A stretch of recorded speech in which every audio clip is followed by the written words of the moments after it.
I mean, that audition for the show was an improv.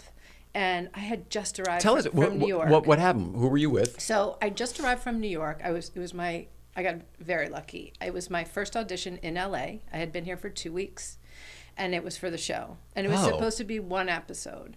And so they brought me in, and it was an improv. And so they said, we're bringing you in to play a teacher.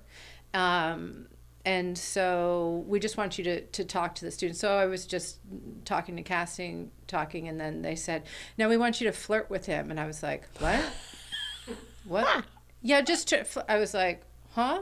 And then they were like, you're like, is this really the Chris Rock show? All these weirdly, horribly inappropriate things. And I was like, wait, how old is he? No. Wait, oh, what? And so that was the audition. And it was this back and forth. And in fact, and then I got the part.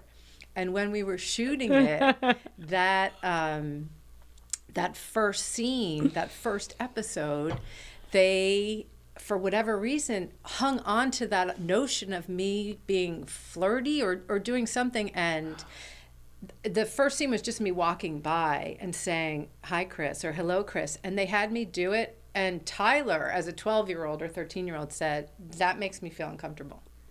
And they were like, and they were like, wait, can you not, they were like, can you still flirt, but not so much, and smile less, or maybe smile more, so it's not so whatever. Like, it more was more cartoony. Yeah, it was really wow. crazy. But then they just created this amazing character for me. It's so good. Much fun. It was so good. One thing I do remember from that show, Colleen, you can probably back me up. Actually, I'm assuming everybody. The people that did watch it, even back then, the fans that did watch it were like, I don't know, the fans for that show were obsessive about that show. And I don't mean that in a bad way. I just mean, like, nobody was like, eh. Like, the people who loved Everybody Hates Chris loved Everybody Hates Chris. And I'm wondering, do you think it's maybe a question for both of you, do you think it's because of how personal the stories were? The fact that all that stuff really did happen to Chris or one of the guys or whatever. Do you know what I mean? Is it, what was the draw that made people so...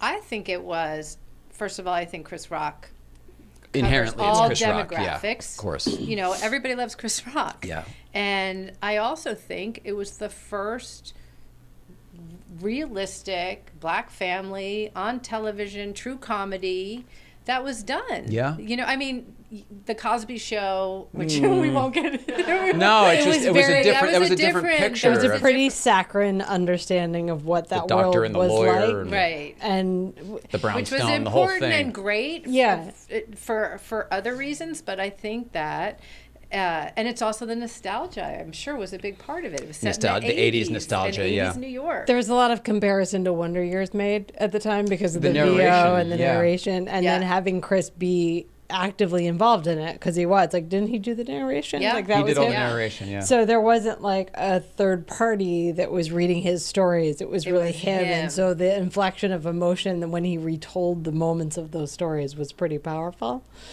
That's interesting. So there was a lot of people that fed back to that. The narration for my character always was, I should have hit her with a frying pan. I should have thrown her out a window. I should have. And then they cut to her though, and she just. What is it, Chris? You know, with the dog and the head tilt and the whole bit. It was so good. This is the greatest. There's a beating song outside my window.